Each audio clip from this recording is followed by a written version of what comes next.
Jadi sejauh ini Bapak Ibu kan sudah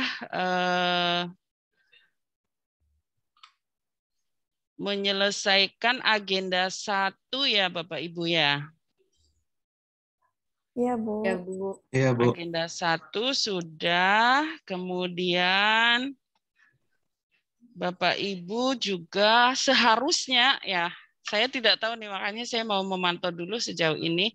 Seharusnya Bapak Ibu juga sudah menyelesaikan sesi sinkronus agenda 2, asinkronus agenda 2 2 hari ya. Ya, Bu. Namun saya sendiri memang kesulitan mengakses LMS dan memang ternyata ada gangguan LMS secara resmi suratnya dari LAN sudah ada. Itu saya suratnya pertama kali dapat dari Skado ini Pak Ferdi. Iya, Bu. Iya, kabarnya dari Skado malah yang update beritanya dan suratnya memang segar masih tanggal 30 September ya Pak ya memang. Iya, iya. Iya, jadi mungkin saya kesempatan ini sebelum saya mulai kita berkenalan dulu ya Bapak Ibu. Silakan Bapak Ibu boleh berkenalan dimulai dari Pak Yako Aden, silahkan. Baik, perkenalkan nama saya Yako Aden, ya, jabatan ahli pertama guru kelas, asal dari Nanga Mahap. Bertugasnya di mana Pak? Di SD Negeri 1 Nanga Mahap. Oh dekat ya Pak ya dari tempat tinggal ya? Iya, Bu. Alhamdulillah. Oke, baik berikutnya Petrus Yadi. Ya baik, selamat pagi Ibu dan kawan-kawan semua. Pagi. Perkenalkan, nama saya Petrus Yadi. Saya bertugas di SMP Negeri 2 Skadau Hulu. Saya beralamat di Desa Peniti, Kecamatan Skadau Hilir, Bu. Oke, baik. Berikutnya Namira Hairunisa. Baik, terima kasih. Perkenalkan, nama saya Namira Hairunisa. Saya guru matematika di SMPN Negeri 4 Satap Nangataman. Berasal dari Sintang. Berasal dari mana?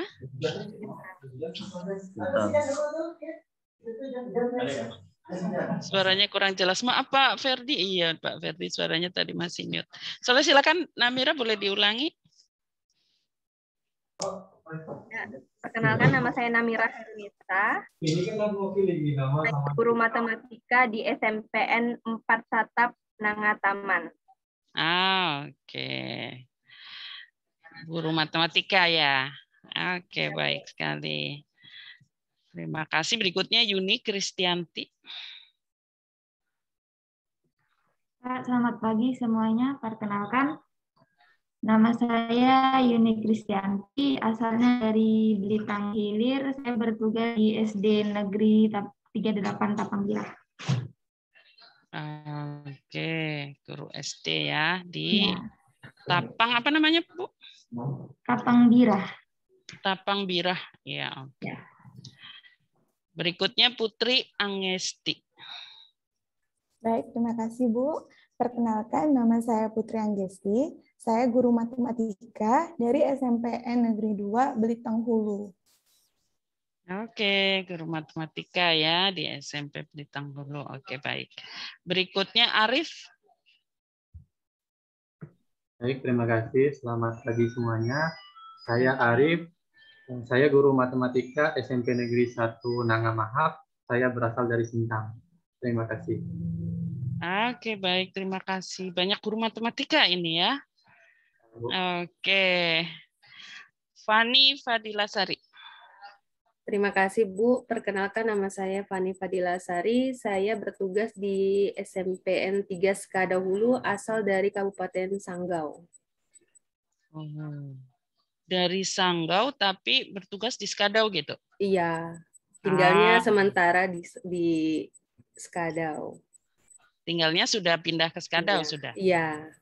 Oke. Baik, berikutnya Perdi Dapot Simbolon, silakan. Baik, terima kasih Bu. Perkenalkan nama saya Perdi Dapot Simbolon, biasa dipanggil Perdi. Asal dari Skadau, formasi guru matematika di SMP Negeri 1 Nangataman. Oke. SMP Negeri 1. Tadi ada temannya yang dari SMP Negeri 1 Nangataman juga ya? SMP 4, Bu. Oh, SMP 4. Oke. Baik, berikutnya Yayan Apriansah. Baik, terima kasih Bu. Perkenalkan nama saya Yayan Apriansyah. Ya, sekarang saya bertugas di Sekolah Dasar Negeri 17 Munggu. Nah, asal saya dari... Suaranya kurang terdengar Pak Yayan. Baik. Nama saya Yayan Apriansyah. Saya bertugas di TN 17 Munggu. Ya, asal saya dari Skadau. Oke, baik. Kemudian Yuspira.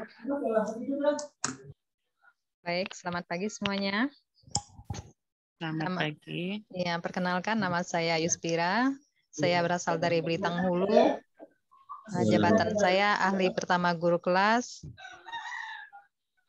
Dan saya mengajar di SD 23 Angkudu. Terima kasih. Oke, guru kelas di SD ya. Oke, baik. Baik, Bapak Ibu, di sini ada guru SD dan ada guru matematika di SMP ya. 10 orang. Baik, kalau gitu sekarang kenalannya Bu Sofi ya. Tunggu sebentar.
Ya, jadi Bapak Ibu ini bisa lihat profil saya ya. Karena saya berada di kantor saat ini dan di kantor ada orang lain, maka saya harus mengenakan masker nih ya Bapak Ibu. Jadi kalau difoto kan mukanya nggak pakai masker, jadi bisa lihat.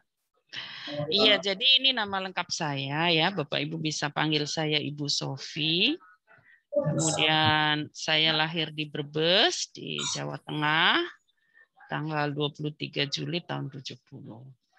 Saat ini jabatan saya adalah Widya Iswara Ahli Madya di BPSDM Provinsi Kalbar dan saya baru saja selesai mengikuti proses orasi ilmiah dan pengukuhan sebagai Widya Iswara Ahli Utama di Jakarta. Jadi saya sore kemarin itu baru tiba kembali di Pontianak. Jadi jenjang karir sebagai Widya Iswara udah saya selesaikan ke jenjang terakhir ya di Widya Iswara Ahli Utama.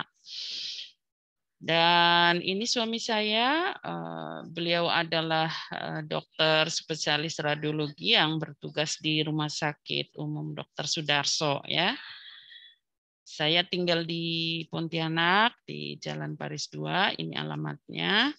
Dan pendidikan terakhir saya adalah program doktoral di Universitas Negeri Jakarta yang sudah saya selesaikan pada tahun 2001 ya. Jadi udah Udah lama sekali. Kemudian ini nomor kontak untuk berhubungan via WA dan email. Baik, karena saya ingin melihat dulu kesiapan Bapak Ibu dan terkait materi apa yang sudah berhasil Bapak Ibu download, saya akan stop share dulu supaya bisa melihat seluruh wajah Bapak Ibu ya. Jadi saya kemarin sebelum sistem down telah mengupload seluruh tugas agenda 2 ya. Apakah Bapak Ibu telah berhasil untuk download tugas di agenda 2 yang saya telah upload di sistem? Sudah berhasil download apa belum? Belum, Bu. Aduh. Sama sekali belum ada ya? Belum, Ya, Bu. Bu. Ya, Bu. Oh, oke. Sistemnya Ini down saya- itu di saat Iya. masih agenda 1, Bu. Agenda 1 Oh, hari terakhir itu sudah tidak bisa dibuka. oh. Terima kasih, Bu. Oke, baik. Terima kasih informasinya. Karena begini, saya juga kemarin, karena saya sadar bahwa saya akan sibuk seminggu terakhir untuk persiapan orasi ilmiah, jadi saya sudah upload ini jauh-jauh hari. Ya, seluruh tugas agenda 2 sebenarnya sudah berhasil saya upload untuk seluruh kelompok. Kalau materi, waktu itu saya baru upload akuntabilitas. Nah, saat itulah sistem down. Jadi masih akuntabilitas, terus saya upload, saya tunggu kok sistem nggak merespon gitu ya. Terus karena kesibukan ya sudahlah saya tinggalkan. Toh masih ada waktu nanti pikir saya. Tapi ternyata 3 hari terakhir sebelum Bapak Ibu menurut jadwal itu asinkronus pembelajaran agenda 2, saya sudah berusaha terus tuh untuk upload materinya karena pikir saya kalau tugas sudah, kalau materi belum. Tapi ternyata selalu gagal gitu loh. Terus saya koordinasi dengan teman-teman yang lain di sini. Mohon maaf Pak Ferdi itu suaranya bocor Pak. Oke, Bu. Pak Ferdi suaranya bocor ke kami Pak. Jadi agak Sorry, Bu. Ya di mute aja mungkin ya. Oke, terima kasih Pak. Jadi akhirnya saya belum tahu kepastiannya apakah Bapak Ibu sudah memperoleh semua tugas dan materi apa belum. Nah, ternyata sekarang saya baru tahu ternyata Bapak Ibu sama sekali ya berarti ya. Belum bisa melihat tugasnya, juga belum bisa melihat materi ya. Ini saya juga bingung. Namun begini, saya akan masukkan materi-materinya. Kalau tugas saya pikir saya gimana ya? Saya mungkin akan berusaha upload dan memberi waktu Bapak Ibu untuk menyelesaikannya dengan persetujuan dengan dengan toleransi lah ya dari panitia supaya Bapak Ibu tetap bisa mendapatkan nilai dari tugas kayak Bapak Ibu. Jadi mungkin saya akan mulai membagikan materinya di sini dulu ya Bapak Ibu. Oke.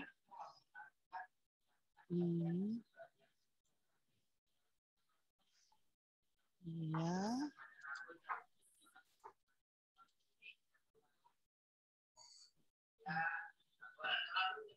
Ini memang kondisi force major ya Bapak Ibu. Jadi situasi di luar kendali.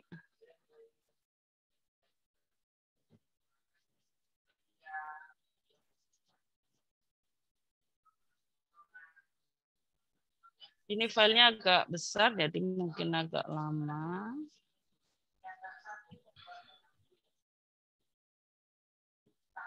Moga-moga Bapak Ibu jaringannya juga bagus sehingga bisa mendownload materinya.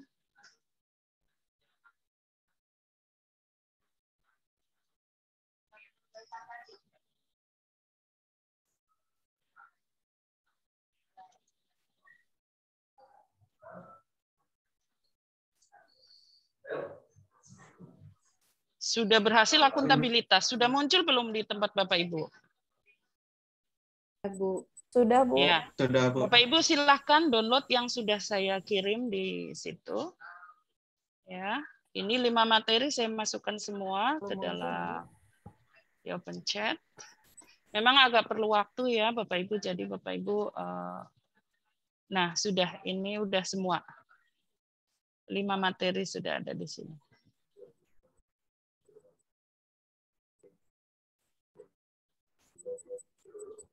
Selanjutnya saya akan berikan tugasnya ya.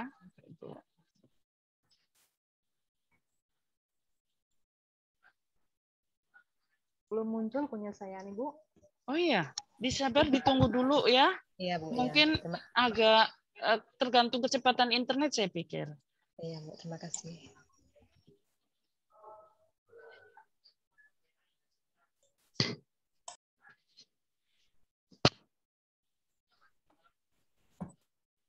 Tolong saya perlu respon, ada enggak Bapak Ibu yang sudah bisa melihat bahwa di situ saya sudah mengupload 5 materi? Udah kelihatan semua? Sudah, Bu, Oh, semua. Udah ya, berarti bukan dari saya ya. Kalau misalnya nanti Bapak Ibu ada yang belum berhasil, itu bisa di-share Bapak Ibu ya. Kan Bapak Ibu Iya, tentu Bu. punya grup ya, grup kelompok. Sebenarnya nggak perlu semua Bapak Ibu download, tapi sepanjang sudah ada 1 orang yang bisa download, itu tinggal Bapak Ibu share saja di grup WA juga bisa ya. Oke. Kemudian ini ada beberapa tugas. Saya mulai upload tugas ya Bapak Ibu. Karena memang keputusan dari LAN adalah semua penyelenggara di daerah dipersilahkan untuk memakai sistem yang tersedia. Jadi ya, di daerah saat ini ya, yang tersedia oleh kita kan sistemnya dengan Zoom ataupun email atau WA ya.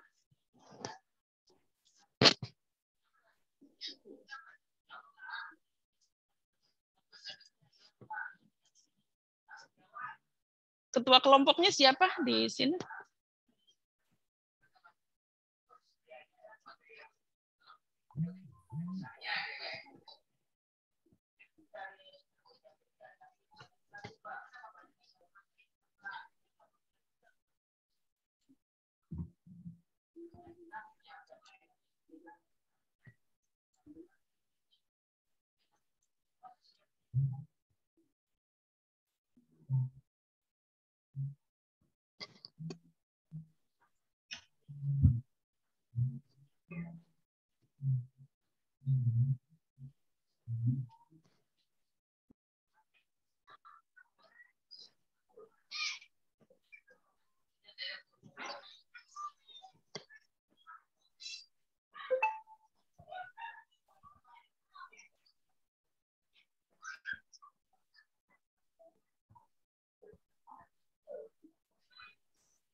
Jadi kalau Bapak Ibu nanti membuka file-file tugas ini, tentu saja tanggal-tanggal penugasannya tidak lagi cocok ya Bapak Ibu. Jadi nanti Bapak Ibu sesuaikan saja, karena ini kan di situ harusnya tugasnya kan berbunyi di-upload sebelum sesi sinkronus, karena biasanya tugas yang Bapak Ibu buat itu dipresentasikan di sesi ini. Tapi tentu saja karena tugasnya baru dibagi, jadi Bapak Ibu abaikan saja waktu pengumpulan tugas yang tertera di situ ya, di dalam tugas. Jadi Bapak Ibu nanti akan mengumpulkan tugas ini, nanti kita diskusikan lagi ya Bapak Ibu. Bapak Ibu punya berapa waktu asinkronus untuk bisa menyelesaikan tugas ini. Oke, saya ingin respon semuanya sudah berhasil untuk upload tugas, dan ada 4 tugas dan 5 materi. Ada 9 konten yang sudah saya upload. Maaf Bu, sudah saya yang belum masuk Bu. Sudah. Oke, saya Bu yang belum. Pak Yuspira ya, Ibu Yuspira yang belum. Bu. Oke. Iya, Nanti silakan bisa di-share via WA ya. Di grup WA kan ada ya Bapak Ibu ya. Silakan oleh temannya, karena temannya semuanya sudah dapat. Tapi nggak apa-apa Bu Yuspira. Artinya dalam sesi ini nanti kalau misalnya Bapak Ibu perlu mendiskusikannya, ada pertanyaan, mari kita diskusikan ya, karena mungkin ada beberapa hal yang perlu dipahami ya. Misalnya saya akan membuka ini dulu ya. Nah, tunggu saya share screen dulu. Nah, ini saya akan Bapak Ibu sudah bisa lihat layar saya? Sudah, Bu. Sudah, Bu. Apa isi layarnya? Latihan dasar CPNS golongan 3 tahun 2021. Oke ya, tugasnya udah kelihatan ya. Nah, ini tugas untuk Bapak Ibu. Saya akan jelaskan. Jadi Bapak Ibu, karena biasanya kelompok, ini tugas kelompok ya. Ini deskripsi tugasnya untuk Bapak Ibu membuat video implementasi aktualisasi nilai-nilai dasar aneka ya. Oke. Nah, perhatikan. Ini saya bacakan dulu ya. Jadi setiap kelompok nanti akan membuat atau merekam video berisi role play. Role play penerapan nilai-nilai aneka dalam pelaksanaan tugas ya. Durasi videonya maksimal 5 menit, dibuat dalam bentuk MP4. Kemudian selanjutnya Bapak Ibu upload video ini ke YouTube. Nah, karena linknya ini LMS-nya down, ya, maka Bapak Ibu linknya bagikan saja ke WA saya, ya, link YouTube-nya. Jadi kan tadi nomor WA saya udah ada ya di dalam. Oh, di dalam materi juga nanti kalau Bapak Ibu buka di materi, setiap materi itu biasanya ada biodata saya. Nah, di situ di biodata nanti ada Instagram saya, ada juga nomor WA. Nah, nanti Bapak Ibu kirim linknya saja yang dikirim ya. Link dari video yang sudah Bapak Ibu upload di YouTube. Jadi ini link YouTube-nya. Kirim ke WA saya, kemudian diberi hashtag ini ya, Bapak Ibu. Tugas aneka Bu Sofi, terus juga Bapak Ibu, tolong ini saya lupa, beri hashtag yang tanpa nama aneka ini ya. Jadi tugas Bu Sofi saja itu. Tugas Bu Sofi hashtagnya. Ya. Kemudian ini waktu paparan enggak jadi ya. Abaikan saja ini. Kemudian kriteria penilaiannya nanti bagaimana substansi aneka bisa Bapak Ibu tampilkan. Kemudian bagaimana kerjasama dan kekompakan kelompok. Lalu estetika videonya, dan nanti saya akan melihat jumlah viewer di YouTube selama periode latsar. Jadi sebelum Bapak Ibu nanti lulus seminar akhir, nah, saya akan evaluasi di situ berapa ya. Jadi Bapak Ibu mesti promo nih ya supaya banyak yang nonton. Mengapa? Karena ini adalah salah satu wujud daripada internalisasi nilai-nilai dasar aneka yang menjadi dasar karakter seorang PNS ya. Nanti kan Bapak Ibu akan bekerja sebagai PNS. Nah, PNS itu memiliki karakter. Karakternya apa? Karakternya itu aneka ya. Jadi Bapak Ibu nanti akan latihan. Nah, sekarang ini kan tugas kelompok. Kelompoknya itu 5 orang Bapak Ibu. Nah, sekarang kan Bapak Ibu ada 10 orang ya. Jadi perlu dibagi nih menjadi 5-5. Oke. Nanti saya akan bagi, tapi terkait tugas ini dulu, ada nggak hal yang belum jelas yang ingin Bapak Ibu tanyakan? Ya Bu, permisi Bu, saya mau tanya Bu. Ya silakan Putri. Saya Putri Bu, ya. Kalau nanti di-upload, apakah hanya salah satu anggota kelompok atau dari 5 anggota yang mengupload di YouTube-nya Bu? Terima kasih Bu. Ya, biasanya di-upload oleh 1 orang yaitu ketua kelompoknya ya. Ketua kelompoklah yang akan di-upload di akun yang bersangkutan gitu ya. Dan nanti karena kalau di 5-5-nya mungkin saya kurang bisa memantau untuk viewernya ya. Jadi Bapak Ibu disepakati nanti siapa ketua kelompoknya, nah itu yang akan mengupload. Atau biasanya memang kalau di LMS tuh yang membagi kelompok dan menunjuk ketua tuh saya. Waktu upload tugas tuh akan tersedia di sistem pembagian kelompok dan penunjukan ketua. Oke, gitu ya, udah jelas ya Putri ya. Ada pertanyaan lain nggak? Udah ya? Berarti sudah jelas. Iya, silakan. Ya, saya Namira, Bu. Ya. Untuk tugas video ini, apakah misalnya dari ada 5 orang, bukan satu kelompok kan? Apakah 5 orang dalam video, ataukah bentuk video ini seperti animasi, Bu? Seperti apa? Gimana? Apakah 5 orang udah? Diedit-edit gitu, Bu. Nah, iya. Jadi begini ya Bapak Ibu. Kan situasinya mungkin Bapak Ibu pertama kondisinya bisa jadi berjauhan ya lokasinya. Kemudian situasinya pandemi ya mungkin agak riskan kalau berkumpul. Nah, ini kondisional ya Bapak Ibu. Ada dari hasil tugas yang sudah dikumpulkan tuh ada yang bisa 5 orang itu bertemu ya. Lalu syuting bersama gitu. Ada yang bisa kalau memungkinkan.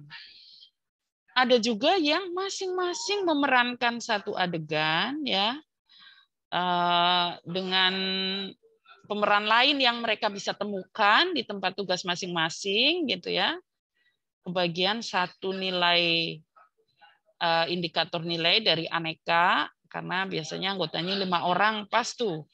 Jadi untuk nilai akuntabilitas yang memerankan siapa dengan pemeran pembantu lah di sekitarnya ya yang tersedia di sana. Terus masing-masing video itu kemudian digabungkan ya dalam editing, digabungkan dan diberi keterangan dan seterusnya lah sampai video itu memang bisa mencerminkan tentang bagaimana Bapak Ibu pada saat tugas itu Bapak Ibu mengimplementasikan, menerapkan nilai-nilai aneka. Ada juga yang misalnya Bapak Ibu yang berdua nih dekat. Misalnya tadi kan ada berdua orang di Nangataman misalnya ya.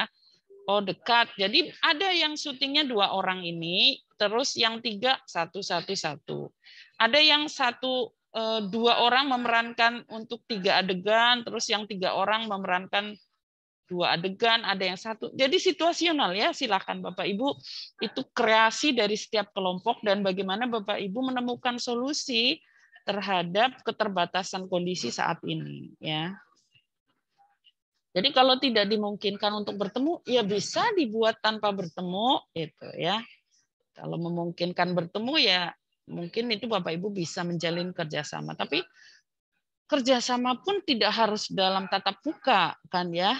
Bapak Ibu. Jadi tidak menghilangkan penilaian kerjasama, sungguh pun misalnya nanti videonya dibuat tanpa Bapak Ibu berkumpul. Gitu ya, Bu Namira, udah jelas ya? Oke, baik. Ya, oke. Ada pertanyaan lain?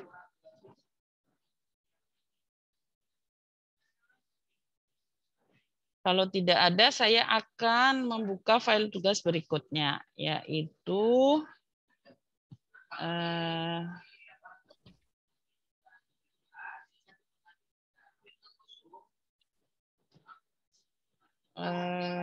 nah ini ada tugas individu anti korupsi. Bapak Ibu sudah lihat belum filenya? Sudah, Bu. Sudah, Bu. Sudah ya. Oke, file ini. Jadi ini tugas anti korupsi ini tugas individu ya. Kalau tadi tugas kelompok, kalau ini tugas individu. Nah, jadi Bapak Ibu membuat video resume pembelajaran anti korupsi. Jadi Bapak Ibu sendirian nih ya. Bapak Ibu bisa bikin videonya merupakan Bapak Ibu sedang menerangkan atau menjelaskan penjelasan tentang anti korupsi atau sikap pribadi ya Bapak Ibu terkait anti korupsi, terkait korupsi sikap Bapak Ibu seperti apa. Jadi pernyataan sikap. Kemudian kalau ini videonya pendek saja, maksimal 3 menit. Filenya MP4. Ya, ini Bu Yuspira kan bisa lihat ya. Kalau tadi belum bisa upload kan di sini bisa lihat ya, Bu. Yes ya. Bisa, Bu. Terima kasih, Bu. Ya, oke. Kemudian ini juga videonya Bapak Ibu upload di YouTube. Nah, ini di akun pribadi Bapak Ibu ya. Kemudian linknya dibagikan ke WA saya dan WA panitia ya, nanti Bapak Ibu kan pasti punya WA grup dengan panitia. Jadi panitia juga bisa ngecek tuh siapa yang sudah, siapa yang belum. Nanti saya bisa koordinasi terkait misalnya Bapak Ibu ada yang belum mengirim dan seterusnya ya. Jadi Bapak Ibu bagikan kedua WA saya dan WA panitia. Yang tugas tadi juga ya, tugas pertama. Waktunya, nah ini diabaikan saja. Waktunya bukan sebelum sesi ya, tapi nanti kita akan toleransi atur waktu yang memungkinkan untuk Bapak Ibu bisa menyelesaikan tugas ini. Kemudian video ini juga diupload di postingan di feed Bapak Ibu di Instagram ya. Makanya di beberapa biodata saya itu saya juga mencantumkan akun Instagram saya. Nih akun Instagram saya ya, ini akun Instagram saya. Nanti Bapak Ibu tag akun Instagram ini sehingga saya bisa memantau tugas Bapak Ibu mana yang sudah masuk, mana yang belum. Kemudian hashtagnya adalah tugas Bu Sofi dan CPNS anti korupsi ya. Saat diupload di YouTube maupun di Instagram. Dengan hashtag ini saya akan mudah sekali Bapak Ibu mencarinya tugas ini di YouTube. Dan waktu paparan ini Bapak Ibu abaikan saja karena ini juga waktunya sudah lewat ya. Jadi Bapak Ibu bisa buat videonya dengan animasi, bisa Bapak Ibu gunakan apa? Ya saya yakin Bapak Ibu lebih mahir ya. Saya juga sering terkagum-kagum melihat video yang di-upload peserta gitu loh. Ternyata mereka tuh Bapak Ibu lah ya termasuk itu editingnya bagus sekali gitu ya. Kemudian pasti lebih menguasai IT gitu ya karena Bapak Ibu adalah generasi milenial. Jadi soal bikin apa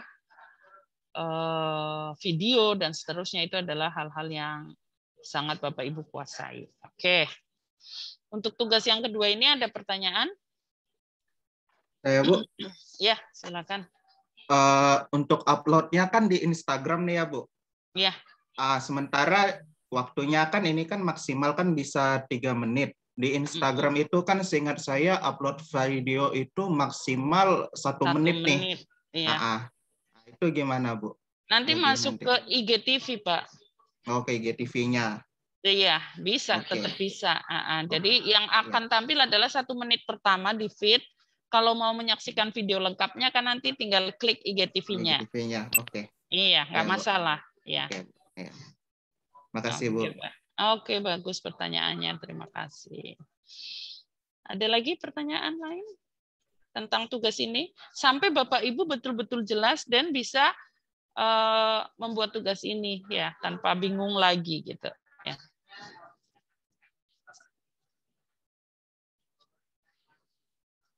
Oke, kemudian saya akan buka lagi tugas learning journal-nya. Ya, oke. Sekarang Bapak Ibu udah lihat file yang berubah ini? Sudah, Bu. Sudah, oke. Jadi, ya, halo.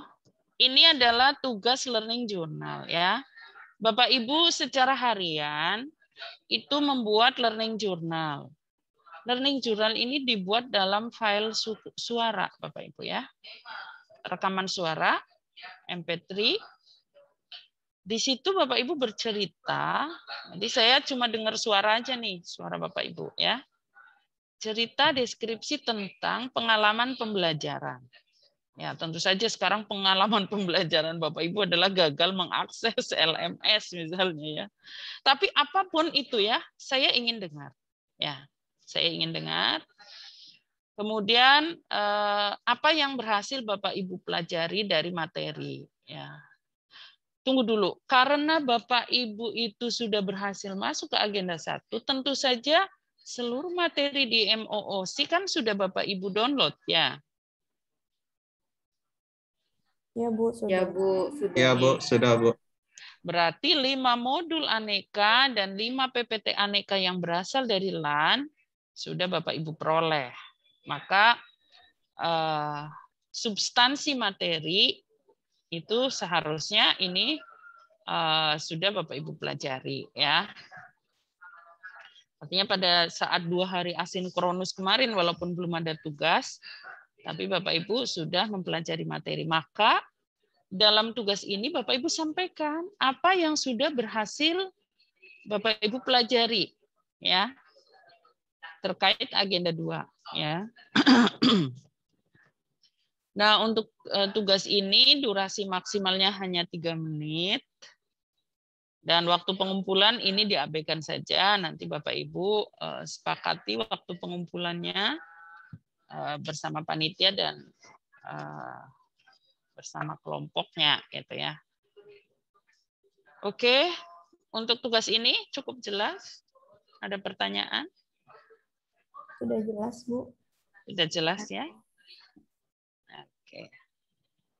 Baik, kalau sudah jelas, saya pikir berarti semua tugas sudah saya sampaikan. Sekarang saya ingin membagi kelompok ya, Bapak Ibu ya. Jadi kelompoknya saya akan bagi saja langsung di sini. Jadi kelompok 1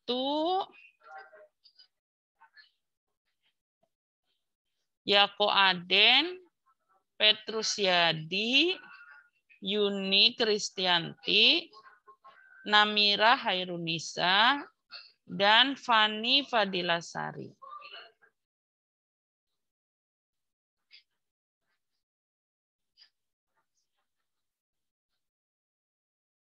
Ketua kelompoknya Yako Aden ya.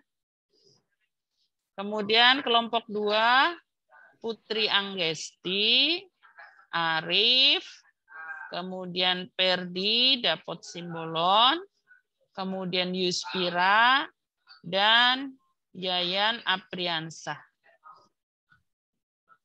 Ketuanya adalah Arif ya.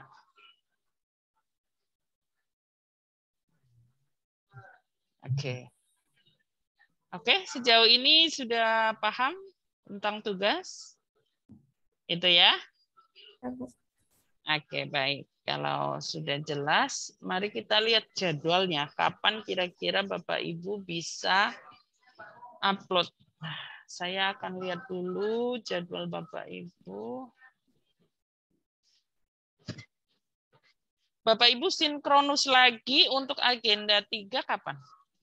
Hari apa? Tanggal 4. Tanggal 4, Bu. Tanggal 4. Oke. Berarti Bapak Ibu masih punya waktu hari ini sore ya.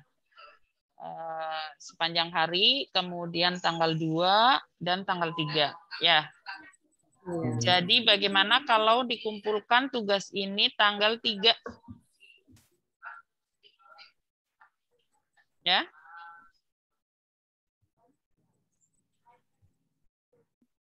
Tanggal 3 ditunggu sampai pukul 4 sore.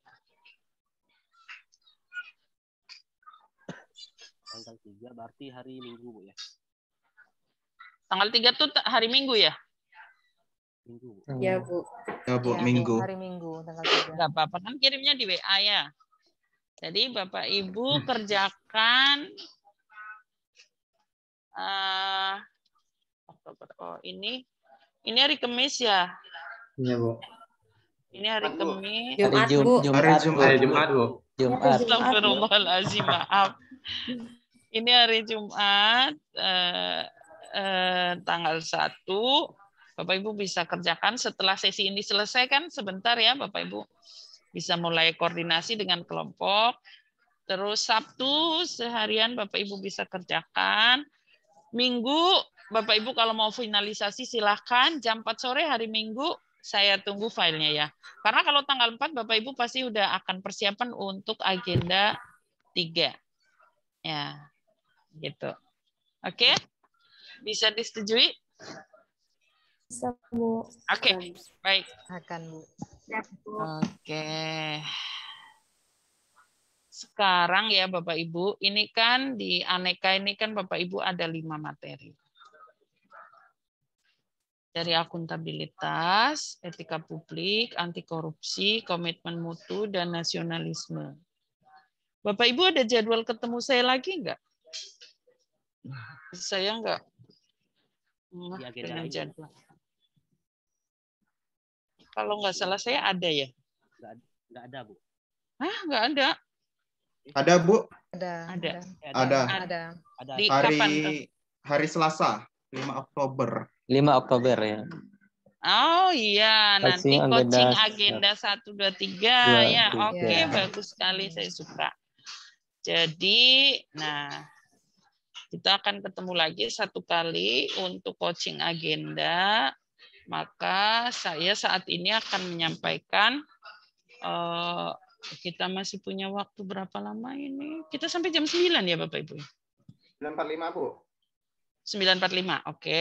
Ya, 9.45. Oke, masih cukup waktu. Saya akan dari 5 mata diklat ini ya Bapak Ibu. Saya membuka dulu sesi.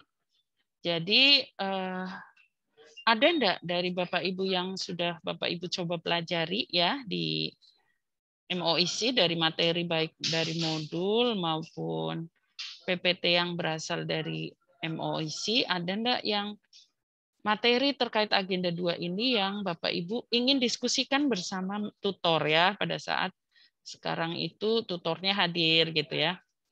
Ada enggak? Saya persilahkan gitu ya. Untuk Bapak Ibu mungkin ada yang ingin ditanya, hal yang kurang jelas, atau ingin mendapatkan penjelasan dari apa yang sudah dibaca gitu. Ataukah Bapak Ibu merasa bisa memahami, mengenali apa itu aneka gitu.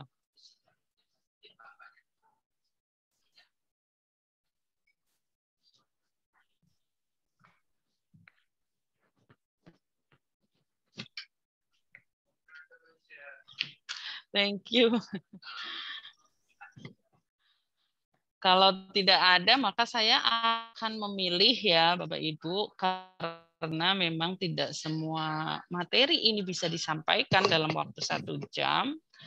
Maka saya akan mencoba anti korupsi Bapak Ibu nanti akan banyak pendalaman terkait tugas ya, karena saya berikan tugas pribadi. Ya. Saya akan coba. Oke, tunggu.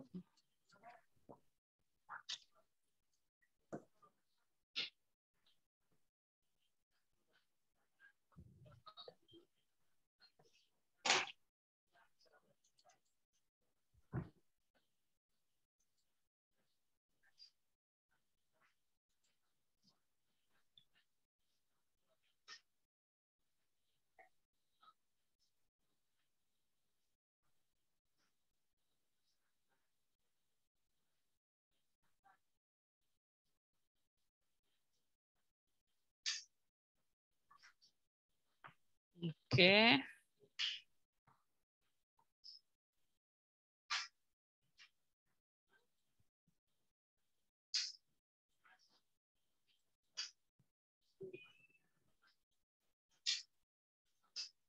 Saya akan share screen.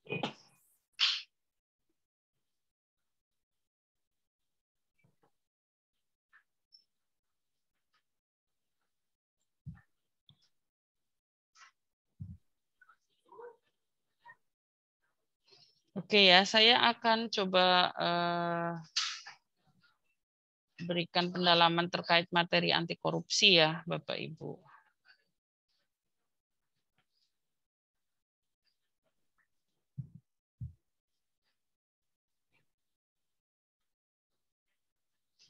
Jadi dari pembelajaran anti korupsi ini diharapkan ya, tujuan belajarnya adalah Bapak Ibu mampu mengaktualisasikan sikap dan perilaku yang amanah dan jujur, serta mampu mencegah terjadinya korupsi di lingkungannya. Oh, ada satu materi yang saya belum bagikan tadi, lupa, yaitu materi YouTube saya tentang anti korupsi ya, nanti saya bagikan linknya.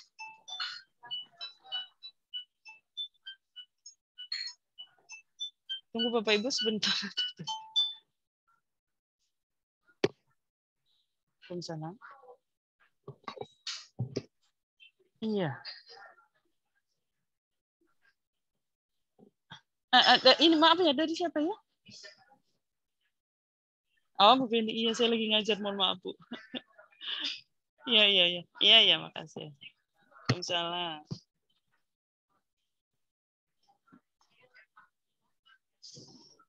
Oke. Saya ulangi, jadi hasil belajar dari pembelajaran dari mata diklat anti korupsi ini adalah Bapak Ibu diharapkan mampu mengaktualisasikan sikap dan perilaku yang amanah dan jujur, serta mampu mencegah terjadinya korupsi di lingkungannya. Ya. Bapak Ibu adalah diharapkan mampu mencegah terjadinya korupsi di lingkungannya. Alih-alih Bapak Ibu terbawa ke dalam sebuah sistem yang mungkin belum berintegritas sehingga masih ada praktek-praktek korupsi di tempat tugas Bapak Ibu, tapi Bapak Ibu diharapkan bahkan mampu ya mencegah terjadinya korupsi. Itu tujuannya ya. Tujuan dari pembelajaran ini. Oke, saya akan mencoba melihat slide yang relevan karena nggak mungkin bisa disampaikan semua. Oke, saya akan mulai dari sini ya Bapak Ibu. Sekarang ini apa yang Bapak Ibu lihat? Ya. Apa yang Bapak Ibu lihat di gambar? Tembok besar Cina. Tembok besar Cina, betul ya. Oh, saya mau kasih tahu Bapak Ibu, kalau Bapak Ibu dalam proses pembelajaran misalnya situasinya unmute, tapi Bapak Ibu ingin menjawab ya, menjawab iya, tidak, menjawab singkat, Bapak Ibu tekan saja tombol space. Tombol space di laptop, maka Bapak Ibu akan unmute, tapi begitu dilepaskan Bapak Ibu akan mute lagi. Jadi itu cara cepat daripada Bapak Ibu nyari mana tombol mute-nya gitu ya. Jadi Ya, untuk merespon, iya, gunakan tombol space, tekan, jawab, lalu lepaskan nanti Bapak Ibu pakai cara cepatnya, gitu ya. Oke, jadi sekarang tolong Bapak Ibu respon apa yang Bapak Ibu lihat di gambar tadi tembok besar Cina, ya. Apa yang Bapak Ibu ketahui fakta tentang tembok besar ini? Kira-kira yang pernah Bapak Ibu dengar tentang kehebatan tembok besar Cina ini apa? Merupakan salah satu 7 dari keajaiban dunia. Salah satu dari keajaiban dunia. Salah satu keajaiban dunia. Oke. Apalagi siapa yang tahu tentang tembok besar Cina ini? Tembok besar Cina itu dibuat untuk menahan serangan dari suku barbar, Bu, kalau salah. Oke, betul ya. Jadi ini dibangun sebagai benteng untuk melindungi negara Cina dari suku barbar ya.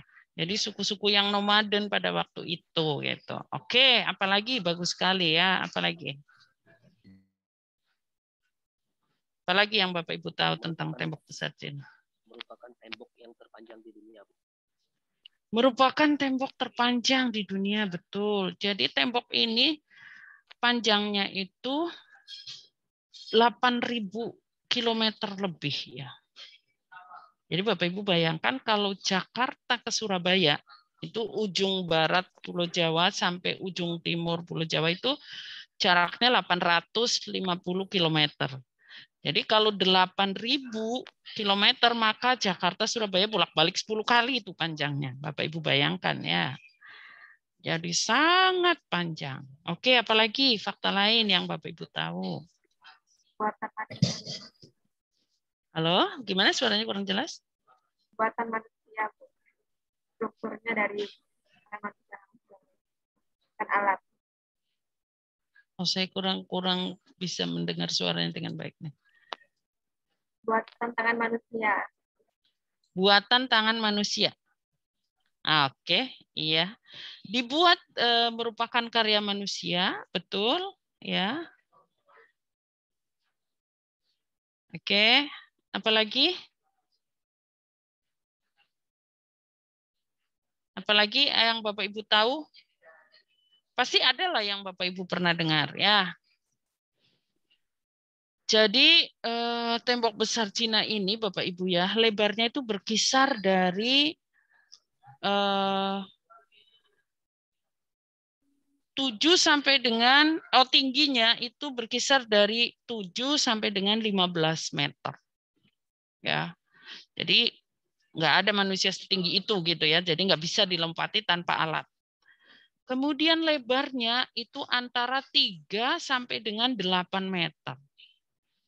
Lebarnya. Dan tembok ini dibangun dari material yang padat. Ya.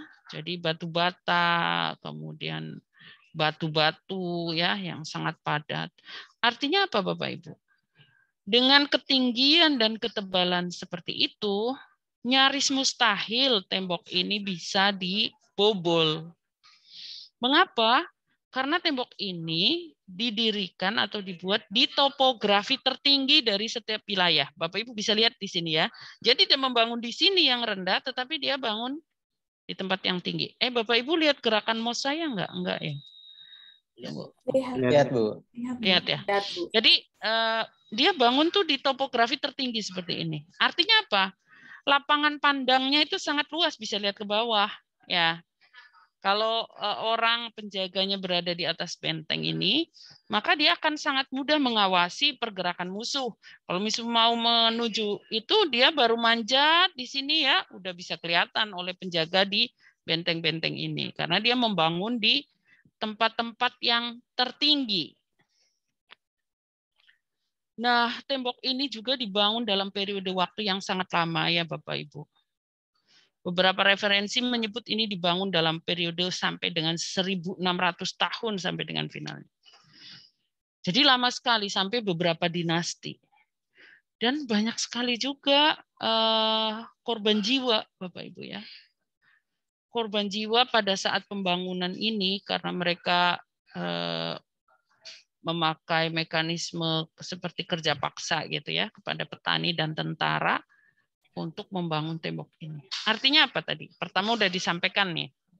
Tadi dengan bagus sekali ya oleh temannya bahwa ini dibangun untuk pertahanan negara. Kemudian mengorbankan begitu banyak nyawa. Ya, dibuat dengan pemikiran yang sangat cerdas dengan waktu yang lama sehingga untuk melindungi musuh ya, untuk melindungi negara dari serangan musuh.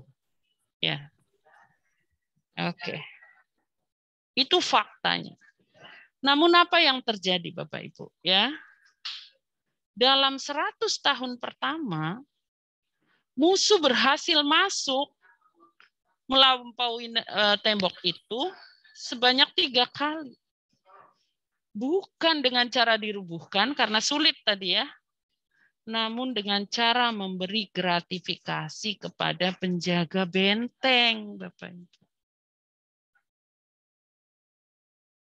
Jadi kalau ada satu oknum yang korupsi, ya Bapak Ibu, maka pertahanan negara yang dibangun dengan cara apapun nggak ada nilainya. Nggak akan ada artinya. Mereka membiarkan musuh masuk, Bapak Ibu. Hanya untuk mendapatkan keuntungan pribadi. Jadi penjaga yang disuap itu kan penjaganya merasa dia mendapatkan untung. Ya, dia nggak peduli lagi tuh nasib negara seperti apa. Dia nggak peduli lagi kepada pengorbanan sekian banyak manusia sebelum ini. Jadi Bapak Ibu dapat clue-nya nih. Bagaimana daya rusak korupsi terhadap negara. Ya. Ini fakta yang bisa menginspirasi kita tentang jangan berpikir bahwa apa yang kita lakukan itu kan kecil saja, gitu. Tapi gratifikasi ya Bapak Ibu, gratifikasi itu adalah akar dari korupsi, dan apa yang kita pertaruhkan untuk mendapatkan keuntungan itu terkait dengan kewenangan dan kekuasaan yang telah diberikan negara kepada Bapak Ibu. Sekarang pertanyaan saya, Bapak Ibu saat ini punya kekuasaan atau tidak? Tidak, Bu. Tidak, kata Bu Putri. Yang lain? Pak Petrus punya enggak? Enggak, Bu. Enggak punya? Punya, kalau saya punya. Oh, siapa tuh yang jawab Kekuasaan punya? di keluarga ya, Bu. Kekuasaan di keluarga. Hari, Bu.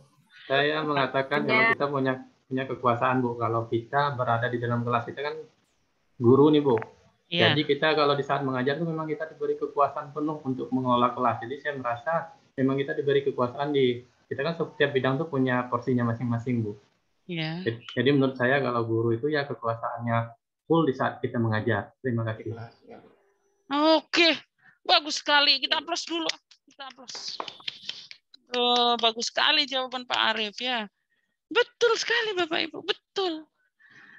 Sekarang saya tanya, kalau Bapak Ibu tidak diberi surat keputusan Bupati, SK Bupati sebagai PNS ya, sebagai CPNS kan Bapak Ibu udah terima tuh kan? SK Bupati sebagai CPNS. Boleh nggak Bapak Ibu masuk ke kelas, terus hari ini anak-anak mari kita belajar matematika. Boleh nggak Bapak Ibu masuk kelas gitu? Tidak boleh. Nggak boleh. Nggak boleh. Nggak boleh. Dengan Bapak Ibu mendapatkan surat keputusan Bupati itu, SK Bupati itu, maka Bapak Ibu boleh masuk kelas. Seperti tadi yang disampaikan Pak Arief. Betul sekali. Kalau Bapak Ibu masuk sampai di kelas, terus sampai di kelas Bapak Ibu, anak-anakku hari ini kita besok akan belajar tentang pertumbuhan tanaman. Jadi besok semua anak-anak harus bawa 5 bibit pohon karet ke sekolah. Ya. Bisa enggak bilang begitu? Bisa, Bu. Bisa. Anak-anaknya nurut enggak kira-kira? Nurut.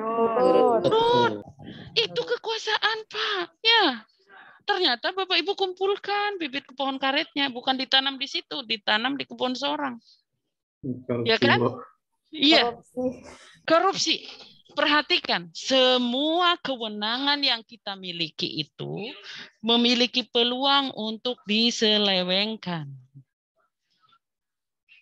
Jadi Bapak Ibu harus punya kesadaran dulu nih, bahwa Bapak Ibu punya kekuasaan.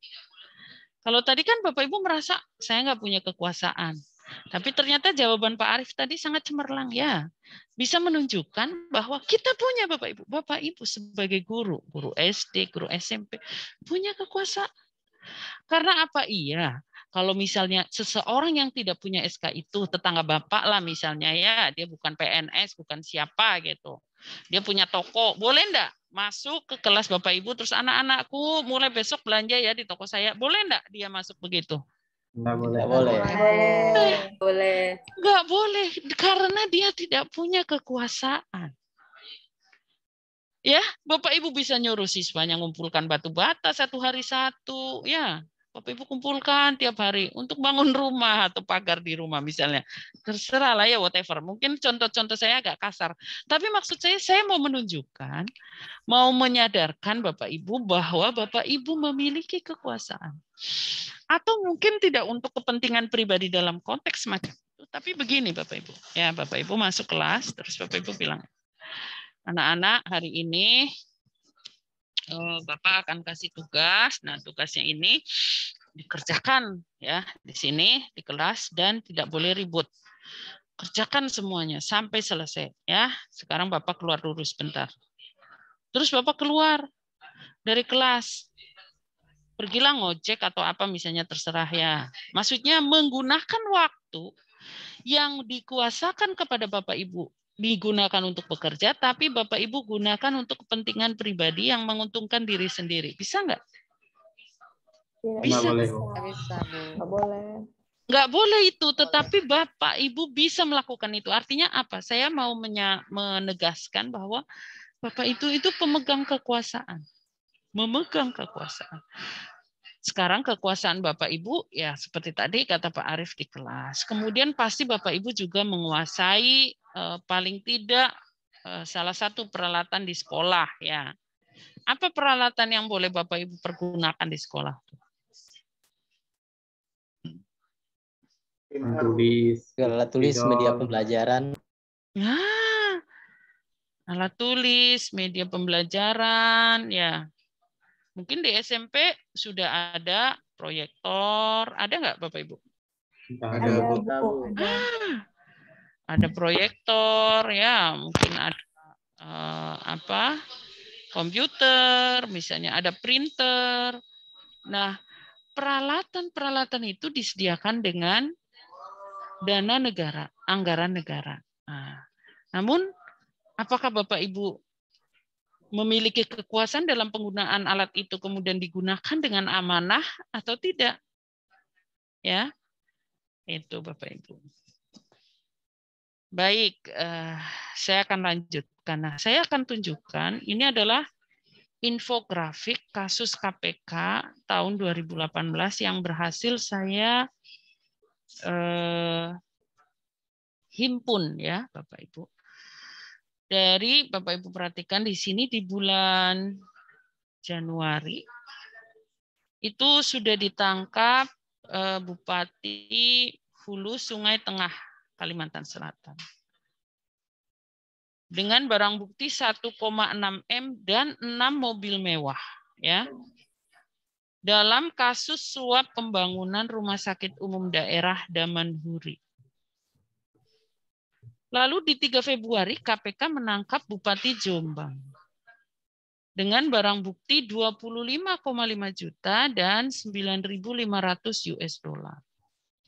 Kasusnya adalah pada suap perizinan dan penempatan jabatan. Masih bulan Februari tanggal 11-nya ditangkap lagi Bupati Ngada NTT ya. Dengan barang bukti 2 buah ATM pada kasus suap proyek di Kabupaten Ngada. Masih Februari ini tanggal 13, selisih 2 hari, ditangkaplah Bupati Subang. Barang buktinya 337,5 juta pada kasus suap perizinan Kabupaten Subang. Lalu 14 Februari masih lanjut ya Bupati Lampung Tengah.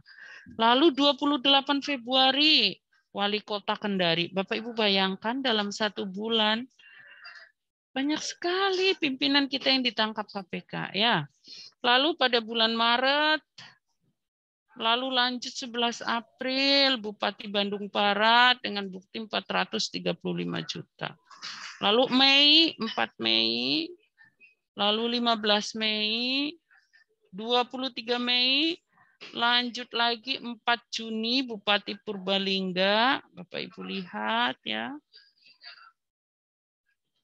Kemudian masih Juni, 5 Juli Gubernur Aceh, 14 Juli anggota DPR ditangkap, 18 Juli Bupati Labuhan Batu, 20 Juli Kalapas Sukamiskin, 26 Juli Bupati Lampung Selatan, kemudian terus nih, Agustus lanjut, masih, kemudian Oktober, 4 Oktober, 3 Oktober, 15 Oktober, kasus Meikarta, mungkin Bapak Ibu masih ingat, Bupati Meikarta ditangkap dengan barang bukti 90.000 dolar Singapura, plus 513 juta, plus 2 mobil. Suap perizinan Meikarta. Lalu 24 Oktober Bupati Cirebon. Lalu 26 Oktober Ketua Komisi B. Masih ada, masih di tahun 2018. November Bupati Fakfak Barat ditangkap. 28-nya Ketua Majelis Hakim, lalu Bupati Cianjur bulan Desember, lalu Deputi 4, KONI, ya, Kemenpora, 30 Desember akhir tahun, Kepala Satuan Kementerian PUPR. Jadi Bapak Ibu begitu marak. Bagaimana di tahun 2019? Sama. Di tahun 2020 sama. Di tahun 2021 bagaimana Bapak Ibu? Bapak Ibu apa yang didengar tahun 2021? Menteri Sosial, Bu. Menteri Sosial. Ya, bahkan dana penanggulangan COVID ya dikorupsi. Jadi Bapak Ibu, artinya apa? Ini satu fakta ya bahwa saat ini memang Indonesia belum bebas dari korupsi. Maka ketika Bapak Ibu sekarang menjadi PNS, Bapak Ibu masuk ke dalam satu sistem di mana sistem ini belum bersih Bapak Ibu ya. Sistem ini masih banyak yang belum berintegritas. Maka perlu penyadaran ini di awal langkah pertama Bapak Ibu bekerja. Supaya Bapak Ibu bisa memperbaiki Indonesia. Kalau saya katakan, sekarang nih, sebagai contoh saya tanya dengan cara yang sederhana. Kira-kira layanan pemerintah dengan layanan swasta di Indonesia ini, mana yang lebih baik? Layanan swasta. Layanan swasta ya, Bapak Ibu sepakat semua soal itu. Bank negeri dengan bank swasta, sekolah negeri dengan sekolah swasta, rumah sakit negeri dengan rumah sakit swasta. Ya, Bapak Ibu bisa bayangkan bahwa pelayanan publik di Indonesia itu belum bagus. Nah, saya tanya, Bapak Ibu ingin enggak bahwa Indonesia ini lebih maju? Ingin, Bu. Nah, ingin ya. Kalau namanya maju Bapak Ibu, sekarang Bapak Ibu ya, Pak Yayan kan sekarang sedang duduk ya di depan laptop lagi Zoom. Kalau Pak Yayan ingin maju secara fisik nih, kan sekarang duduk di depan laptop. Apa yang harus Pak Yayan lakukan? Kalau ingin maju, Bu, ya saya harus Gimana? Kalau saya ingin maju ya tentu saja saya harus maju. Kalau ingin maju gitu ya, secara fisik kan. Suaranya agak kecil. Kalau Pak Yayan ingin maju gimana? Ya tentunya saya harus maju, Bu. Harus maju. Supaya bisa maju gimana? Emang maju aja? Harus apa tuh? Harus maju, Bu. Fisik saya harus maju gitu. Iya, dia harus maju itu gimana caranya? Caranya gimana caranya? Laptopnya didekatkan. Laptopnya didekatkan. Iya. Oh, itu namanya muka Bapak yang maju.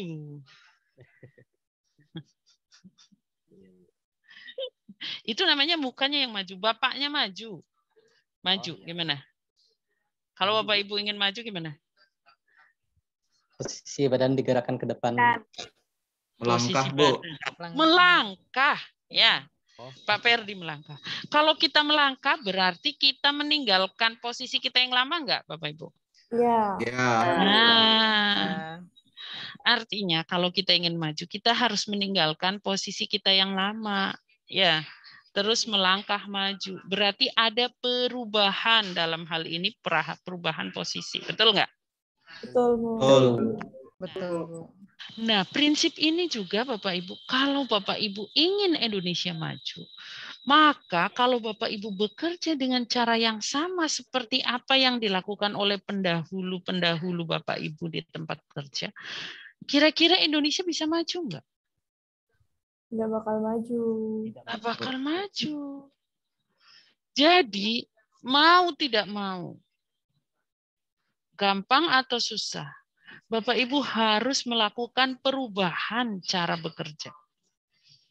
Jangan sama dengan orang yang telah bekerja di tempat Bapak Ibu sebelum ini.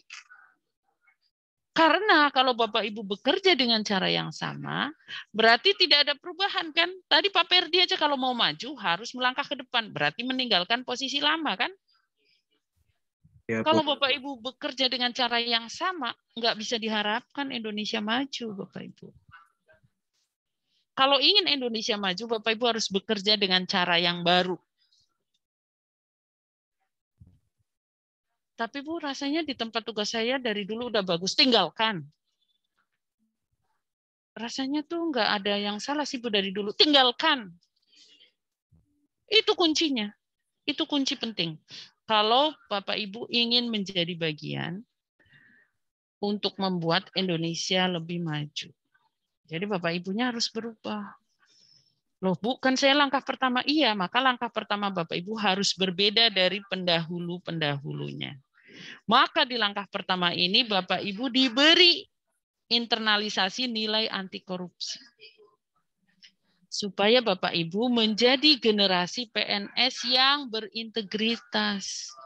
Kenapa sih Bu penting benar? Nah, tadi kan faktanya udah saya sampaikan. Ya, pendahulu kita itu kebanyakan korupsi. Maka Bapak Ibu harus menjadi generasi yang bersih. Harus menjadi generasi yang akan membuat Indonesia lebih bersih, lebih baik. Diniatkan dari awal, saya tidak akan korupsi. Saya akan bekerja amanah. Apa sih sebenarnya kunci caranya bekerja supaya tidak korupsi? Pertama tuh jujur, Bapak Ibu. Nah, kuncinya tuh satu, jujur. Satu aja Bapak Ibu lakukan, jujur, maka insya Allah Bapak Ibu akan terhindar dari korupsi. Oke. Kalau Bapak Ibu ada pertanyaan, silakan ya Bapak Ibu bisa langsung bertanya tanpa saya memberi waktu untuk bertanya. Nah, ini saya ingin kita belajar tentang kejujuran dari Jepang ya. Belajar kejujuran dari negeri Sakura. Jadi bertepatan tahun 2019 sebelum pandemi, saya berkesempatan ke Jepang. Sekitar seminggu lebih, mungkin sekitar sama perjalanan 10 hari, jadi mungkin di Jepang sekitar 8 hari saya di Jepang. Saya berjalan dari Tokyo ke Osaka, kemudian ke Kyoto. Semua perjalanan di Jepang itu saya lakukan menggunakan kereta bawah tanah. Nah, ternyata di kereta bawah tanah, di stasiun kereta bawah tanah di Jepang itu ya Bapak. Rata-rata semua kereta, stasiun keretanya mereka di bawah tanah. Itu sangat ramai. Jadi kalau transportasi di Jepang, kalau dari mobil di jalan-jalan tidak begitu ramai Bapak Ibu. Nggak padat. Gitu. Tapi kalau mau melihat aktivitas orang Jepang, masuklah ke kereta bawah tanahnya, subway-nya. Nah, begitu masuk di bawah, oh gitu. Baru heran di sini orang Jepang ngumpul. Padat sekali manusia Bapak Ibu. Semuanya mau bergerak dengan cepat untuk menuju keretanya masing-masing. Kereta di Jepang itu sangat tepat waktu. Jadi mereka bisa menuliskan di info papan itu ya. Misalnya kereta dari Osaka akan tiba pukul 14.36, pukul 14.36 menit 20 detik. Bayangkan Bapak Ibu. Sampai detiknya dia berani nulis. Dan kalau ada yang terlambat sampai misalnya 1 menit, 2 menit, itu bisa kepala stasiunnya itu mengundurkan diri Bapak Ibu. Segitu akuratnya. Jadi masyarakat sangat mengandalkan kereta. Jadi orang Jepang tuh banyak sekali yang berada di stasiun kereta. Orang-orang Jepang itu bekerja dengan sangat cepat gitu ya. Gerakan mereka tuh nggak ada yang lelet, jalan pelan-pelan kayak kita nggak ada. Semuanya tuh nyaris berlari.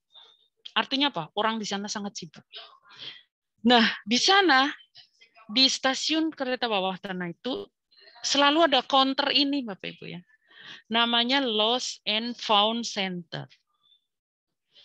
Ini adalah sebuah tempat layanan masyarakat berfungsi untuk mengamankan dan menyimpan barang-barang yang hilang atau yang telah ditemukan oleh orang lain. Jadi kalau misalnya di stasiun itu ya Bapak Ibu, karena kita terburu-buru nunggu kereta, misalnya begitu kereta datang gitu ya, kita lupa tes laptop kita ketinggalan. Mungkin kita bawaannya banyak ya. Dan salah satu teman perjalanan saya ada yang ketinggalan koper. Karena biasa kita kalau traveling kan bawaannya banyak. Ada yang ketinggalan salah satu koper, kopernya diantar ya Bapak Ibu ke hotel tempat nginap. Diantar. Jadi nggak akan ada ya, kalau ada barang yang ketinggalan itu nggak akan ada yang ngambil. Laptop, HP ketinggalan di bangku kereta atau di dalam kereta, nggak akan ada yang ngambil. Kalau Bapak Ibu kira-kira ketinggalan HP di Skadau gimana? 80% hilang, Bu. Langsung hilang, Bu. Pernah nggak dengar ada orang yang HP-nya hilang terus ada yang nganterin balik gitu? Misalnya, pernah nggak dengar? Jarang. Jarang ya. Artinya kalau udah hilang tuh udahlah hilang ya. Ketinggalan di pasar, di toko gitu ya. Jarang kembali ya. Kalau HP lah. Kalau dompet mungkin ada identitasnya balik. Artinya apa Bapak Ibu? Ya. Kita tidak memiliki kepedulian terhadap nasib orang lain. Kalau kita misalnya melihat ada HP ketinggalan atau laptop ketinggalan, kalau orang Indonesia berpikir bahwa dia peduli kepada orang lain, kepada nasib orang lain, kepada orang yang kehilangan barang itu tentu mengalami kesusahan, maka dia ingin membantu mengurangi kesusahannya, dia akan berusaha mengembalikan. Nah, maka kalau proses mengembalikannya susah, di Jepang nih lembaganya ada. Jadi kalau Bapak Ibu menemukan apapun, Bapak Ibu tinggal serahkan ke sini. Nanti mereka akan mencatat siapa yang menemukan, nomor kontaknya apa, misalnya pakai email, kemudian ditemukan di mana, kapan. Nah, lalu dicatat, diberi label. Nah, ini barang-barang yang dilaporkan nih contohnya. Ya, ini apa-apa saja, banyak macam-macam barang orang yang ketinggalan. Ini ada labelnya. Labelnya ada keterangan kapan ditemukan, di mana kondisi barangnya seperti apa, gitu, nomor kontak penemunya dan seterusnya. Ya. Jadi kalau saya yang misalnya kita yang kehilangan barang. Oh, saya tadi waktu dari Tokyo menuju Osaka, saya kayaknya ketinggalan deh laptop saya di kereta. Ya. Maka kita akan menghubungi nih lost and found center terdekat, terus kita ceritakan. Kita tadi ketinggalan barang di mana gitu ya, kondisinya, ciri-cirinya apa dan seterusnya. Nanti pasti ada Bapak Ibu barang di sini. Nggak pernah hilang. Nggak akan hilang. Nanti Bapak Ibu kalau itu kontak, diberikan nomor alamat, lalu barang ini akan diantar ke alamat Bapak Ibu. Jadi ini adalah contoh konkret budaya kejujuran masyarakat Jepang. Mereka sangat jujur. Kalau bukan miliknya dia nggak mau ambil. Walaupun nggak ada yang lihat ya Bapak Ibu. Dia bawa pulang pun orang nggak akan lihat, tapi nggak mau. Dan bahwa ternyata yang melaporkan ini banyak, ya tingginya angka pelaporan barang hilang itu, barang-barang yang ditemukan, itu menandakan tingginya kepedulian masyarakat Jepang kepada nasib orang lain gitu ya. Dalam hal ini orang yang barangnya tertinggal. Ini dua sikap yang kita bisa pelajari ya, dua nilai penting dari anti korupsi, yaitu nilai jujur dan peduli yang kita bisa pelajari. Maka di Jepang itu tingkat kriminalitas itu sangat rendah Bapak Ibu. Hanya 0,3% dari 100.000 orang Jepang yang melakukan kejahatan. Itu datanya dari PBB ya. Dan 0,3% ini bukan terkait pencurian, kebanyakannya adalah soal pelecehan seksual yang kecil sedikit ini tuh. Jadi orang Jepang itu terbiasa tidak menyentuh barang orang lain yang tertinggal.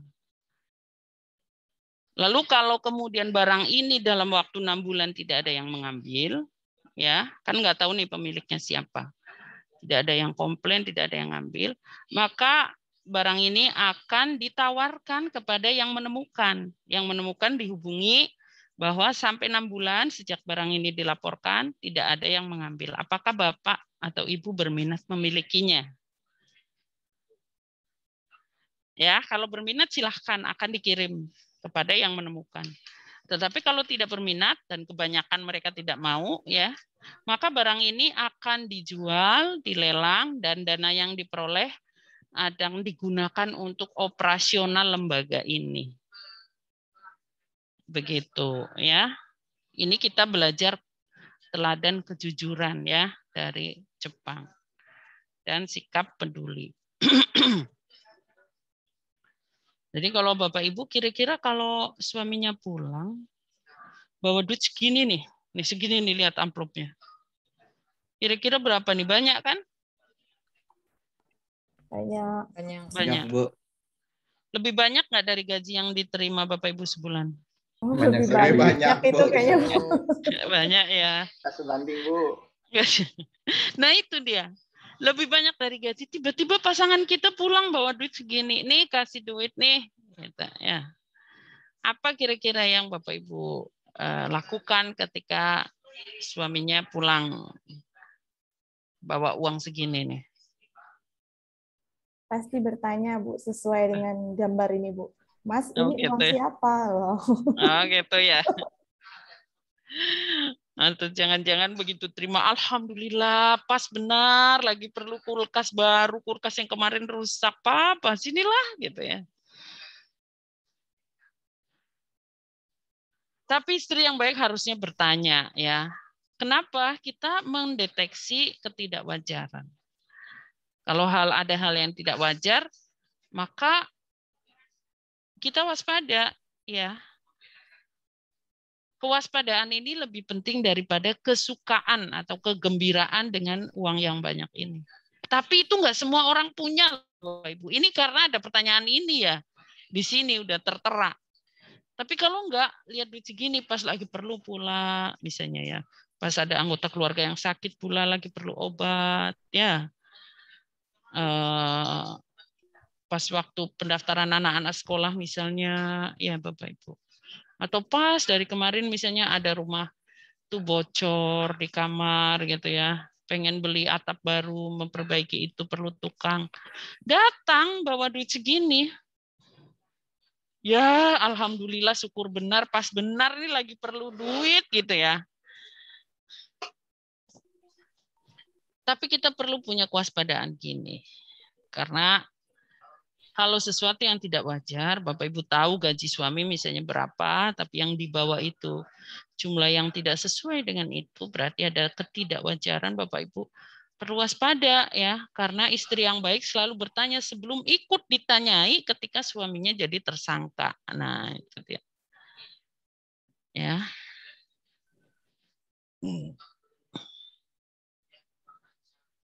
Oke, saya akan skip dulu ini.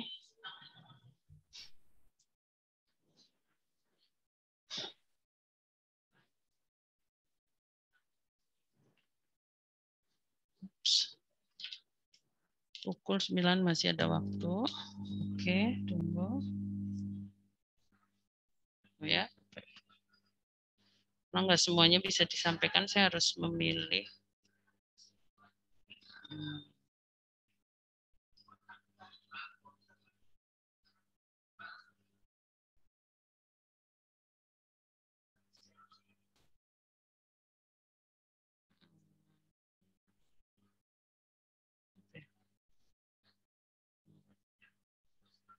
Oke.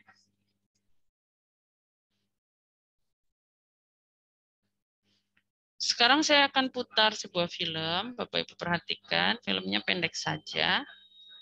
Nanti kita akan diskusikan setelah Bapak Ibu melihat film ini, ya. Oh tunggu, saya belum share sound. Share screen, share sound. Oke.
Oke ya. Bapak Ibu, itu tadi film Black Hole. Bapak Ibu udah bisa lihat ya? Oke. Bisa. Jadi filmnya memang sangat pendek ya, tapi mari kita diskusikan apa yang bisa Bapak Ibu maknai gitu ya. Apa yang sih yang bisa Bapak Ibu tangkap pesan atau kesan ataukah makna dari film itu? Silakan siapa yang mau menyampaikan. Saya, Bu. Oke, silakan. Siapa ini? Siapa? Pak Arif ya? Pak Ferdi, Bu. Saya nanti jawab. Ya, oke. Silakan. Jadi kalau menurut saya, Bu, dari film Black Hole itu atau lubang hitam tadi, itu bisa diaplikasikan mungkin ke contoh kita pada saat kita berada di tempat tugas yang seperti tadi, tentang hal kekuasaan. Mungkin hal kekuasaan kita mulai dari hal yang kecil dulu. Nah, biasanya kita tergiur melakukan salah satu tindak korupsi itu biasanya mulai dari hal yang kecil. Contoh dari film Black Hole tadi, contohnya dia cuman ngambil sneaker tuh. Nah, cuman ngambil sneaker, sebuah cemilan yang kecil. Mungkin juga kalau kita tidak punya dasar integritas yang kuat, mungkin kita juga akan melakukan hal korupsi itu dari yang kecil dulu. Jadi dari yang kecil, misalkan cuman 100.000, 200.000, nggak apa-apalah korupsi. Ujung-ujung nanti jadi banyak nih yang diambil, seperti dia nyoba ngambil yang dari berangkas tadi. Nah, semakin lama semakin dinikmati terus, akhirnya tanpa sadar, ya yang namanya hal yang busuk suatu saat pasti akan tercium juga. Yang dimana itu nanti korupsi ini sendiri sebenarnya bisa mencelakai diri kita sendiri. Contohnya kayak tadi, sampai akhirnya dia merasa kurang puas, kurang cukup, terus ngambil semuanya, sampai akhirnya terkurung dia di black hole tadi. Nah, korupsi juga demikian, semakin dari yang kecil dulu kita mulai, nanti semakin lama semakin besar, ujung-ujung mau nggak mau, ya akan tetap hasilnya akan negatif, baik untuk diri kita, untuk keluarga kita, dan orang-orang di sekitar kita. Terima kasih, Bu. Oke, luar biasa sekali. Luar biasa sekali. Luar biasa ya. Oh, itu bakat dapat dimaknai dengan luar biasa Pak Ferdi Dapot Simbolon ya. Luar biasa saya apresiasi. Oke, berikutnya siapa lagi mau menyampaikan? Silakan. Arif, Bu. Arif, pakai silakan. Oke, saya menambahkan dari yang disampaikan Pak Ferdi. Sebenarnya korupsi itu bisa terjadi apabila memiliki kesempatan, Bu. Jadi di awal dia kan tidak punya kesempatan, Bu. Cuman karena ada keajaiban black hole tadi, oh saya coba nih, bisa nggak ngambil ini? Oh ternyata saya tuh punya kesempatan untuk mengambil yang disampaikan Pak Ferdi tadi. Mulai dari yang kecil sampailah yang besar, sehingga kerakusan yang dia miliki itu mencelakai dirinya sendiri, Bu. Mungkin sekian dari saya, Bu. Terima kasih. Oke, luar biasa ya, luar biasa ya. Jadi itu komprehensif tuh ya dari Pak Arif dan Pak Ferdi tadi. Karena diawali dari adanya kesempatan kalau dari konteks Bapak Ibu itu dari apa? Dari SK. SK yang Bapak Ibu miliki itu sebuah kesempatan, sebuah kekuasaan, sebuah peluang. Ya, mau dipakai apa? Tadi Pak Ferdi udah nyampaikan dengan baik ya. Diawali dari sebuah sneaker saja. Mungkin kalau di Indomaret itu 8.000 lah harganya ya. Barang kecil. Jadi karena manusia memang sifatnya seperti itu, serakah gitu ya. Maka ketika kesempatan itu kemudian dia sadar dengan kekuasaan yang dia miliki, dia bisa melakukan hal-hal yang menguntungkan dirinya sendiri. Kan black hole itu tadi diumpamakanlah sebuah kekuasaan ya, Bapak Ibu. Itu mau ditempelkan kemana? Ya, karena pikirannya itu mau ngambil keuntungan sendiri, maka ditempelkannya ke berangkas untuk ngambil duit. Padahal tadi kan mesin fotokopinya rusak ya. Kan nggak ngerti di dalamnya ada apa. Ngapa nggak ditempelkan ke situ untuk memperbaiki apa sih yang membuat mesin fotokopi ini macet misalnya. Kan gitu. Jadi kesempatan itu Bapak Ibu miliki, kekuasaan itu Bapak Ibu miliki, mau digunakan untuk kebaikan ya, atau mau digunakan untuk menguntungkan diri sendiri. Dengan cara yang curang tadi ya, di situ pintunya udah tertulis jelas staff only ya, misalnya hanya orang tertentu yang boleh masuk. Tapi kita melanggarnya. Jadi ada lengkap tuh Bapak Ibu nilai-nilai di dalam video itu ya. Saya suka sekali nih Pak Ferdi, Pak Arif sudah bisa menggambarkan dengan baik. Atau ada yang belum tersampaikan, silakan kalau masih ada yang mau menambahkan. Masih ada?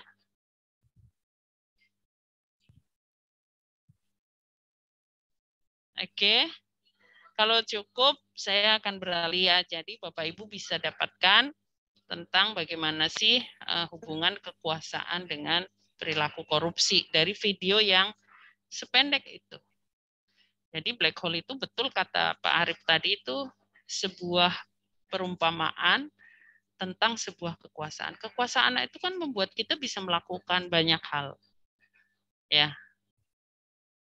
Jadi misalnya kalau kita punya kekuasaan itu ya kita bisa menyuruh orang untuk melakukan sesuatu. Kalau Bapak Ibu berkuasa atas muridnya, maka Bapak Ibu bisa memerintahkan murid melakukan hal seperti yang Bapak Ibu perintahkan. Ya. Oke. Ada pertanyaan sejauh ini Bapak Ibu boleh ya kalau mau bertanya. Panitia host, ini ada hostnya nggak di sini? Saya lupa ini hari Jumat ya. Berarti kita harus selesai pada pukul 11.15. Siapa host kita Bapak Ibu namanya? Hostnya? Pak Husno, Bu. Ferdinando Husno. Pak Husno. Pak Husno, Pak Ferdi ya? Ya, oke Bu. Pak, ini kan hari Jumat. Mohon izin kalau sesuai jadwal kan untuk sesi berikutnya kan dari pukul 10 sampai pukul 12.15 kan enggak bisa dilaksanakan ya Pak ya? Iya. Jadi paling enggak kita sudah harus berakhir itu pada pukul 11.15. Jadi sesi pagi ini juga nggak bisa dimaksimalkan sampai 9.45. Saya lupa tadi mendiskusikan itu karena saya tadi kok salah hari, berpikir ini hari Kamis. Karena saya pikir Bapak Ibu saya kemarin orasi itu di hari Rabu di Jakarta. Saya lupa perjalanannya. Jadi rasanya baru kemarin saya orasi hari Rabu, kemudian langsung pulang. Ternyata pulang itu udah makan waktu sehari ya. Jadi ini udah hari Kamis, udah hari Jumat. Dan biasa memang kalau Jumat ada penjadwalan ulang ya Pak Husno. Jadi mungkin sesi ini kita akhiri di sini pukul 9.15. Kemudian sesi berikutnya dimulai pukul 9:30 yang tadinya pukul 10 Pak, kemudian berakhir pukul 11.15. Jadi masing-masing itu dikurangi 30 menit. Seperti itu Pak.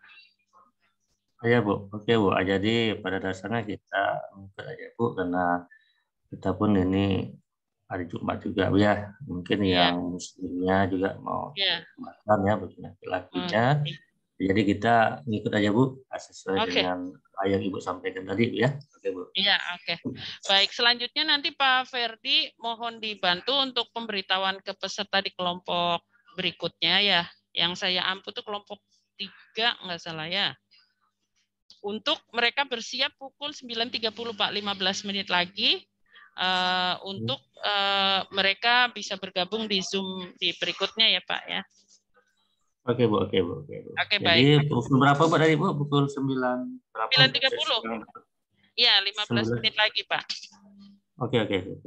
15 menit lagi kita akan mulai di kelompok berikutnya. Oke. Oke, Baik, Bu, terima oke, kasih Pak Ferdi ya. Oke Nah, Bu, sama-sama. ya, nah Bapak Ibu semuanya, jadi iya nih kita ada satu penyesuaian karena memang pada saat membuat jadwal ini tidak memperhatikan gitu ya, kurang memperhatikan tentang penjadwalan yang jatuh di hari Jumat. Tentu saja saya tidak mungkin mengajar kelas berikutnya jam 10 sampai 12.15 ya, itu di hari Jumat tidak memungkinkan. Jadi dengan sangat terpaksa kita harus mengakhiri sesi kita di sini. Tapi jika Bapak Ibu masih ada pertanyaan, saya rela mengurangi waktu istirahat saya ya. Kalau enggak saya punya istirahat 15 menit. Tapi kalau Bapak Ibu masih ada pertanyaan, saya akan dengan senang hati merespon. Ya.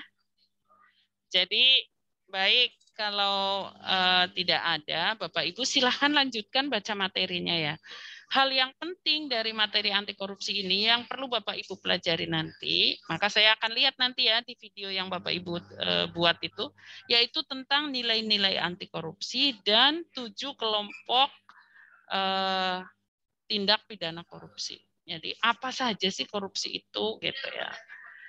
Itu penjelasannya perlu waktu dan memang pembelajaran dengan blended learning ini tidak merancang pembelajaran itu dilaksanakan pada saat sinkronus itu tidak. Sinkronus itu bukan untuk menyampaikan materi tapi untuk elaborasi masalah, menjelaskan tugas dan penegasan-penegasan tertentu. Jadi memang diharapkan Bapak Ibu belajar sendiri, tapi ini sudah saya mulai. Silakan Bapak Ibu lanjutkan. Bapak Ibu harus nih memahami tentang 7 kelompok tindak pidana korupsi apa saja, kemudian apa saja nilai-nilai anti korupsi ya. Kita akan bertemu lagi pada sesi coaching agenda ya. Di sana kita akan masih punya waktu untuk membahas kalau Bapak Ibu ada pertanyaan ya. Jadi kalau misalnya pada saat Bapak Ibu belajar secara mandiri kemudian Bapak Ibu ada pertanyaan dicatat ya, sehingga pada saat bertemu dengan tutor kemudian Bapak Ibu bisa menyampaikan pertanyaannya. Begitu ya. Oke, Bapak Ibu terima kasih atas perhatian dan partisipasi. Bapak Ibu saya bahagia sekali berada di kelas ini, responnya sangat bagus. Dan Bapak Ibu juga tertib, disiplin, mengikuti, dan semua berada dalam jaringan yang bagus, sehingga sesi ini tidak ada gangguan. Materi yang sudah saya sampaikan dan tugasnya silakan dipelajari, semoga sukses dalam melaksanakan tugasnya. Ya, oke. Terima kasih sekali lagi, mohon maaf kalau ada hal-hal yang kurang berkenan. Saya akhiri, billahi taufik wal hidayah. Assalamualaikum warahmatullahi wabarakatuh. Waalaikumsalam warahmatullahi wabarakatuh. Selamat pagi, salam bahagia sejahtera buat kita semua ya. Ibu izin live ya.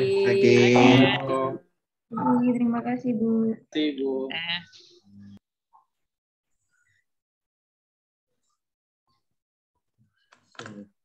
Kita bikin video guys. Oke lanjut guys. Kalau ada yang mau ke toilet silakan. Terima kasih Pak. Pak Ketua. Izin Pak Ketua. Toilet dulu. Bang Yayan, izin ngomong dulu. Tadi 10 orang kan dibagi 2 ya?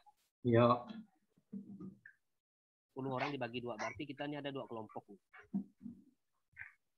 Ya kan? Ya, ada 2 kelompok. Berkelompok kayak mana weh? Berat juga Kaput kita berpisah. Jadi Kak Putri sama Kak Yuspira bisa ke Skadau enggak? Woi. Kalau bisa kita tuh iyalah, ya kita ini cuma punya waktu tuh 2 hari. Ya, bisa Pak, bisa. Nah, jadi kalau bisa nanti kita kumpul di rumahnya Bang Yayan. Siapkan makanan, Bang. Jadi kapan besok? Ya, nanti bisa diatur lah kita nanti. Guys. Ya, besok sih kemungkinan. Jadi gini, Bang. Malam ini kita itu hari ini lah kita tentukan apa yang akan kita lakukan untuk besok. Nanti kita bikin skenario-nya. Jadi besok tuh tinggal langsung casting. Acting. Nah, nanti bagian editing kebetulan kan ada kawan kita nih YouTuber nih. Jadi dia bisa. Nanti borong ke kasur. Guys. Oi. Kelompok apa namanya nih? Kelompok 2 sama kelompok 1 sama. Ngedit. Tolong lah. Siapa YouTuber kita Bang Arif? Bang Yayan lah, setiap pagi. Oke. Akun YouTube siapa nih? Kan akun YouTube ketua. YouTube yang udah akun YouTube yang udah banyak subscribe-nya. Oh, punya siapa? Punya Ferdi lah. Saya tuh nggak punya akun YouTube.